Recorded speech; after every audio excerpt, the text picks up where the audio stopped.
Hello my lovely YouTube family, তোমরা আমার recent mini ব্লগসগুলোতে প্রচুর ভালোবাসা দিচ্ছ, তার জন্য মন থেকে অনেক অনেক থ্যাংক ইউ। আর আমার কয়েকদিন যাবৎ কোনো বড় ফুল লেন্থ ব্লগ আসেনি, সেটার জন্য আমি এক্সট্রিমলি সরি। বাট আমি আজকে ভেবেছি ফাইনালি কি যে আমি একটু সময় বার করে একটা ফুল লেন্থ ব্লগ এডিট করে ফাইনালি তোমাদের জন্য আপলোড করবই। আর এটা ছিল আমার বিয়ের আগে আমি যে বারে ছুটি পেলেই চলে যাচ্ছিলাম বাড়ি, সেটারই একটা ভিডিও।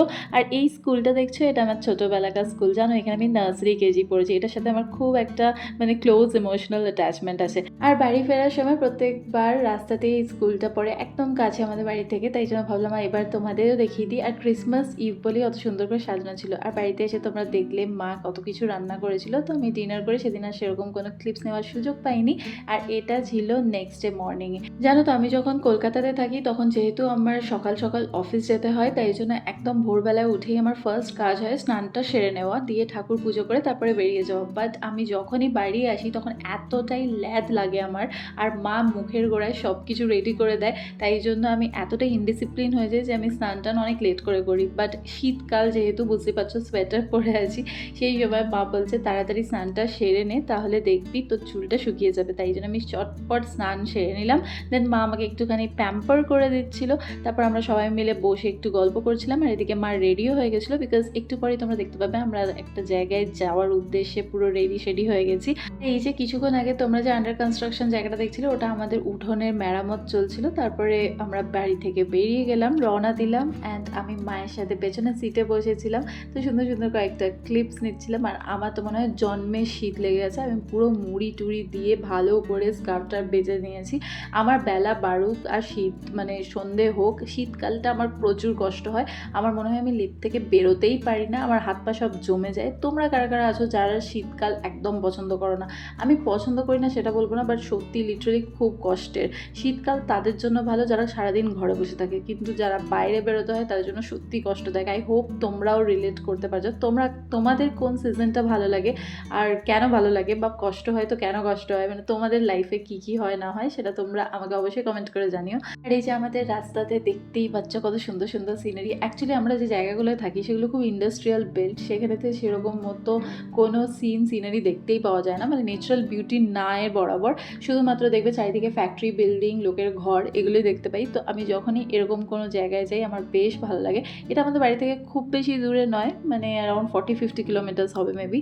তো ফাইনালি আমরা শিব মন্দিরের কাছে এসে পৌঁছে গেছি। এটা হচ্ছে আসানসোলের চন্দ্রচূড় শিব মন্দির। তোমরা কারা গেছো এই শিব মন্দিরে অবশ্যই আমায় কমেন্ট করে জানিও। আমার সত্যি জায়গাটার আশপাশটা দেখে, আর মন্দিরের ভেতরে এত জায়গা আর এত সুন্দর দেখতে মন্দিরটার বাইরের গেট থেকে, এন্ট্রান্স থেকে শুরু করে পুরো চারদিকটা ঘুরে এত সুন্দর লাগছিল, যেন মনে হচ্ছিল কি যে লাইফের এত হাসেল বাসেল ক্যাওস থেকে পুরো দূরে এসে গেছি। আর সত্যি খুব সুন্দর ছিল জায়গাটা দেখতে। শুধু জায়গাটা সুন্দর নয়, এর আশেপাশের যে এনভায়রনমেন্টটা, যে একটা পজিটিভ ভাইব আসছিল, সেটাও কিন্তু সত্যি মন ছুঁয়ে নেয় একেবারে। আরও একটা কথা আমি তোমাদেরকে আমার নিজস্ব পার্সোনাল এক্সপিরিয়েন্স বা মতামত থেকে শেয়ার করতে চাই। প্রত্যেকটা মন্দির, মসজিদ বা চার্চে গেলে অবশ্যই একটা পজিটিভিটি পাওয়া যায়, সেটা তো নিশ্চয়ই। যে কোনো জায়গায় গেলেই একটা পজিটিভিটি ফিল করা যায়। বাট আমার নিজস্ব মনে হয় যে শিব মন্দিরে গেলে পার্টিকুলারলি একটা different kind of energy feel করা যায়, সেটা আমি করতে পারি। আমি আশা করি যে তোমরাও অনেকে যারা শিবের ভক্ত বা শিব ঠাকুরকে একটু বেশি ভালোবাসো, অন্য যে কোনো দেবী দেবতার থেকে, তারা হয়তো এই এনার্জিটা ফিল করতে পারো। আর বুঝতে পারছো আমি কীরকম কথা বলছি। আমার যেটা মনে হয় যে যেন মনে হচ্ছে একটা রিলেট করতে পারি, একটা অন্য ধরনের এনার্জি, হয়তো ওটা আমি ভাষায় প্রকাশ করতে পারছি না, বাট এটা একটা ফিল হয়। মনে হয় সব যেন শুনতে পাচ্ছে ঠাকুর, বুঝতে পারছে শিব ঠাকুর যে আমি কি বলতে চাইছি, বা আমার প্রবলেমটা এখান থেকেও সলিউশন হবে, এই জিনিসটা আমার মনে হয়। এটা তোমরা যারা এই এক্সপিরিয়েন্সটা ফিল করো অবশ্যই আমায় কমেন্ট করো। আমার বহুদিনের একটা শখ আছে যে আমি কেদারনাথ, অমরনাথ, বদ্রীনাথ, যেগুলো আমাদের জ্যোতির্লিঙ্গ আছে, সেগুলো সব কটাকে একবার ভিজিট করতে চাই আমার নিজের লাইফ টাইমের মধ্যেই। আমি জানি না যতদিন বয়স থাকবে ততদিন করতে পারবো। আর বয়সের থেকেও বড় কথা কি যে একটা সার্টেন এজের পরে এই সব জায়গাগুলো তো খুব হাই অল্টিটিউডে, এগুলোতে এতটাই ট্রেকিং টাফ বলে, সেটা করে ওঠাটা কিন্তু প্রপার হেলথ কন্ডিশন ছাড়া পসিবল নয়। আর জানো তো আমি যখনই এই বিষয়ে আমার বন্ধু বান্ধবীদের সাথে কথা বলি, সবাই বলে কি যে এখনও তো অনেক বয়স পড়ে আছে, আমরা অনেক সুযোগ পাবো, অনেক টাইম আছে, এই সময় তীর্থস্থান যেতে হবে না, এখন গোয়া বালি, ইন্দোনেশিয়া, হেন ত্যান আরও অনেক দেশ বিদেশ ঘুরে নিই। তারপরে যখন একদম মানে সেই বয়সে পৌঁছাবো নিশ্চয়ই সব তীর্থস্থান ধাম এগুলো সব ঘুরে নেবো। But what I feel is, আমার নিজস্ব এটা মনে হয় যে এটা কিন্তু তীর্থস্থান বয়সকালে ভিজিট করতে হবে এরকম কোনো ব্যাপার নয়। এটাতে যে পজিটিভিটি আর যেই ভাইবটা আমরা রিলেট করতে পারি বা ফিল করতে পারি তারা হয়তো আমার সাথে একই মত হবে যে বয়স থাকতে থাকতে যদি আমরা একবার চলে যাই তাহলে কিন্তু আমাদের লাইফে যে চেঞ্জেসগুলো আসবে সেটা ওই বয়সে গিয়ে আসতে গেলে আসবে কি না সেটাও জানি না, যদি কখনো আসেও সেটা হয়তো অনেক লেট হয়ে যাবে। তো একটা টাইমের মধ্যে চলে গেলে আমাদের নিজস্বও অনেক রকম চেঞ্জেস, পরিবর্তন, ইমোশনাল, মেন্টাল অনেক রকমের চেঞ্জেস হয়। সেগুলো আমার মনে হয় কি যে একটা সময় থাকতে থাকতে করে নেওয়াটাই ভালো। যাই হোক, এটা আমার নিজস্ব পার্সোনাল ওপিনিয়ন, তোমরা কেউ এটা নিয়ে খারাপ মনে করো না। সো আমরা সপরিবারেই গেছিলাম, কিন্তু আমি, মা আর ভাই শিবের মাথায় জল ঢালেছিলাম শুধু। আর এই যে ইনস্ট্রুমেন্টটা দেখছো এটাতে ওই ঢাক, ঢোল, কাঁসর এরকম টাইপের একটা আওয়াজ হয় যেটা পুজোর সময় ওরা বাজায়। তো আমরা একবার শুনতে পেয়েছিলাম, কিন্তু এই সময়টা বন্ধই ছিল।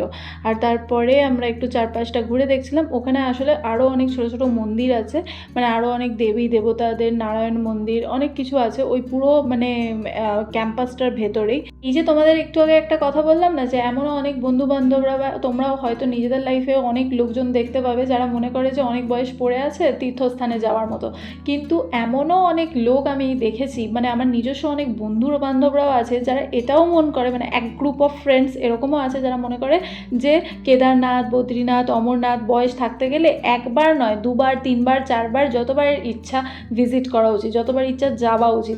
সেখানে নাকি স্বয়ং ভগবানেরই একটা রূপ দেখতে পায়, আর ওরা নাকি ভালোবাসে, প্রত্যেকবার সুযোগ পেলেই চলে যায়। আবার আমার অনেক বন্ধু বান্ধব এটাও বলে কি যে মনে করলেই যে ধামে যাওয়া যাবে বা শিব ঠাকুরের কাছে যাওয়া যাবে সেটা কিন্তু নয়, শিব ঠাকুরকে চাইতে হবে তবেই তো আমরা যেতে পারবো।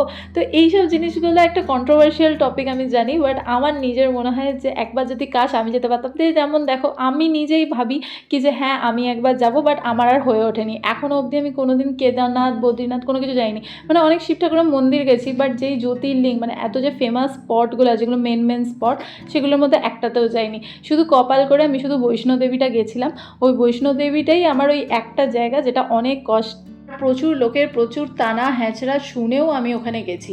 অনেকেই বলেছিল কি দরকার বৈষ্ণোদেবী যাওয়ার, তুই কি এত ওই বয়স হয়ে গেছে তোর, মানে এরকম প্রচুর টোন কাটার পাবলিক তোমরা লাইফে পেয়ে যাবে। কিন্তু আমি তোমাদের নিজের এক্সপিরিয়েন্স থেকে বলবো এইসব টোন টিটকিনি একদম শোনার দরকার নেই। তোমাদের যদি নিজের মন চায় আর সব ব্যবস্থাপনা হয়ে থাকে তাহলে অবশ্যই যাও, এটার কিন্তু কোনো বয়স হয় না।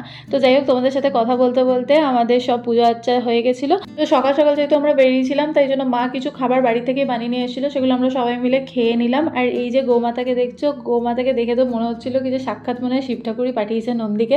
তো সেই জন্য মা ওই গরুটাকেও কিছু খাবার খাইয়ে দিল। তো সেগুলো খাওয়ার পর আমরা রওনা দিলাম বাড়ি ফেরার উদ্দেশ্যে।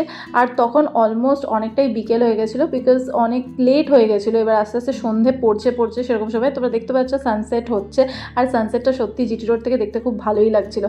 তো রাস্তায় আসার সময় আমরা আরও কিছু মন্দিরে গেছিলাম, মানে ঘাগরবড়ির যে মন্দির হয় সেই মন্দিরটাও রাস্তাতেই পড়েছিল, তাই জন্য আমরা ওখানেও চলে গেছিলাম। তো আমাদের পেট পুজো অলরেডি হয়ে গেছিলো, তাই জন্য আমরা তো এখানে আর পুজো দিতে পারিনি, শুধুমাত্র এদিক ওদিক একটুখানি ঘুরে ঠাকুরকে প্রণাম করে চলে এসেছিলাম।